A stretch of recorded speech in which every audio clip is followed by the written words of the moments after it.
नमस्ते दोस्तों। आज फिर आपके सामने एक ऐसा विषय लेकर मैं हाजिर हुई हूँ जिससे आपका पाला हमेशा पड़ेगा जीवन के हर मोड़ पर।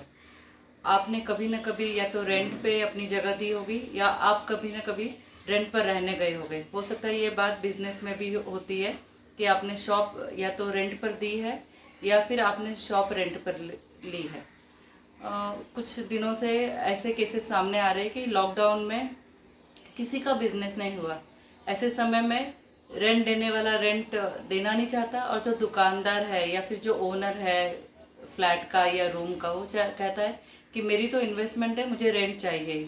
ऐसे बहुत सारे झगड़े सामने आ रहे हैं। फिर बात लीगल तक पहुंच जाती है और कई बार वो एग्रीमेंट में जब पढ़ रही हूँ तो मुझे एग्रीमेंट में ऐसे ऐसे क्लॉज दिखाई दे रहे हैं जिसमें ऐसे लिखा हुआ है कि अगर आप रेंट नहीं देंगे तो आपका डिपॉजिट जब्त हो जाएगा। और डिपॉजिट कोई ऐसे 10,000, 20,000, 25,000 नहीं है तो कुछ कहीं कहीं 5 लाख रुपए है। तो अब 5 लाख रुपए जब जब्त हो जाएगा तो आदमी बड़ी बोलते हैं सासत में आ जाएगा। वो क्या सोचेगा कि क्या करना है, डर जाता है ऐसे समय में। तो अब भविष्य के लिए मैं यही कहना चाहूँगी, जब भी आप रेंट एग्रीमेंट सिग्नेचर करें तो ध्यान रखिएगा कि उस रेंट एग्रीमेंट की छोटे छोटे बारीक जो क्लॉजेज होते हैं उसको पढ़ने की कोशिश कीजिएगा। क्योंकि एक रेंट एग्रीमेंट में मैंने ऐसे लिखा हुआ पाया जिसमें ऐसा लिखा था कि अगर आप खाली नहीं करते हर दिन 5,000 रुपये आपको दंड देना पड़ेगा। और उन्होंने 3 महीने खाली नहीं किया तो आप सोचिए 3 महीने का कितने पैसे हो जाएंगे। तो इतने लाखों रुपए तो कोई रेंट भी नहीं दे पाता, वो अपना दंड कहाँ से भरेगा। तो हमेशा ध्यान रखिएगा जब भी आप रेंट एग्रीमेंट साइन करें तो छोटी छोटी चीज को उसको अच्छे से पढ़िए। कई बार रेंट एग्रीमेंट इसलिए सिग्नेचर होता है कि समय चला जाएगा, जल्दी बच्चों का स्कूल खुलने वाला है, इसके लिए आपको फ्लैट में वहाँ पर आपको ट्रांसफ़र होना है, वहाँ पर रुकना है, वहाँ पर बच्चों को स्कूल का एडमिशन है, आपकी नौकरी है। ऐसे कर कर हम लोग जल्दी जल्दी में अग्रीमेंट सिग्नेचर कर लेते हैं, लेकिन इसका परिणाम अब भुगतना पड़ रहा है।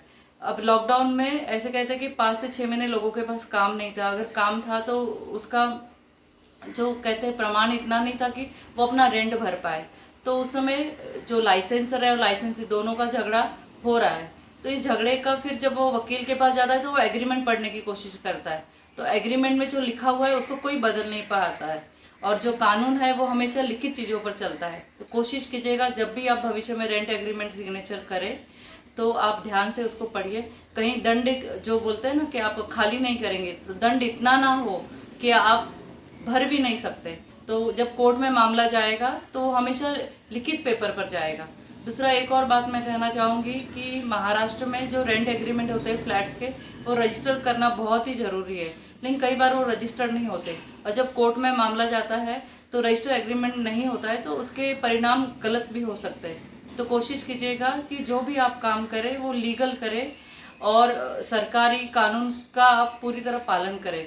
जब हम सरकारी कानून का पालन नहीं करते और जब लूफहोल्स होते हैं और जब भी विपत्ति आती है, कानूनी कुछ भी दिक्कत आती है, उस समय कानून आपका साथ नहीं दे पाएगा। तो इस बात को हमेशा ध्यान रखिएगा कि जब भी आप एग्रीमेंट साइन करें, मैं तीसरी बार ये कह रही हूँ इस वीडियो में, आप उसका छोटा छोटा क्लॉज पढ़िए। हो सकता है वो नोटिस देने का कि वेकेंट करना है कब, तो दोनों तरफ से कितने महीने की नोटिस उस बात का भी ध्यान रखिएगा। और ये हमेशा व्यापार में हो जाता है, बिजनेस में जब घर लेते हैं तो मोस्टली स्कूल के और नौकरी के हिसाब से लेते हैं तो घर तो वेकेंट नहीं होता है, उनको आपको खाली नहीं करना होता है। लेकिन जब भी आप बिजनेस के लिए लेते हैं तो ऐसे समय में जब बिजनेस नहीं चलता है तो आप 3 महीने में 4 महीने में खाली करना चाहता है।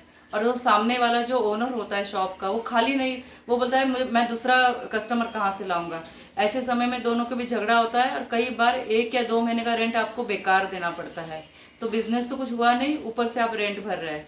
तो हमेशा ध्यान रखिएगा, सोच समझ कर अग्रीमेंट साइन कीजिएगा और जो रेंट आप दे सकते हैं उसी लेवल में अपना कदम उठाइएगा। एक और चीज़ मैं कहना चाहूँगी लॉकडाउन के दौरान कि बहुत सारे झगड़े हुए जो लाइसेंस और लाइसेंसी के, तो कुछ लोग वकीलों के पास जा रहे हैं। बेशक जाइएगा, लेकिन एक ही सलाह है कि अगर बात 30-40 हज़ार की है और छोटी अमाउंट की है और आप सुलझा सकते हैं आपस में बैठ के, लाइसेंस और लाइसेंसी एक ने देखिए बिजनेस तो सभी ने खोया है, लेकिन आपस में मिलके आप उसकी कुछ उसको सुलझा सकते हैं तो कोशिश कीजिएगा सुलझा दीजिएगा। क्योंकि वैसे भी दोनों का नुकसान हुआ है और कोर्ट में जाने के बाद मामले प्रलंबित होंगे और आपको और परेशानी होगी। तो कोशिश कीजिएगा अगर मुद्दा छोटा है तो आपस में सुलझाइएगा।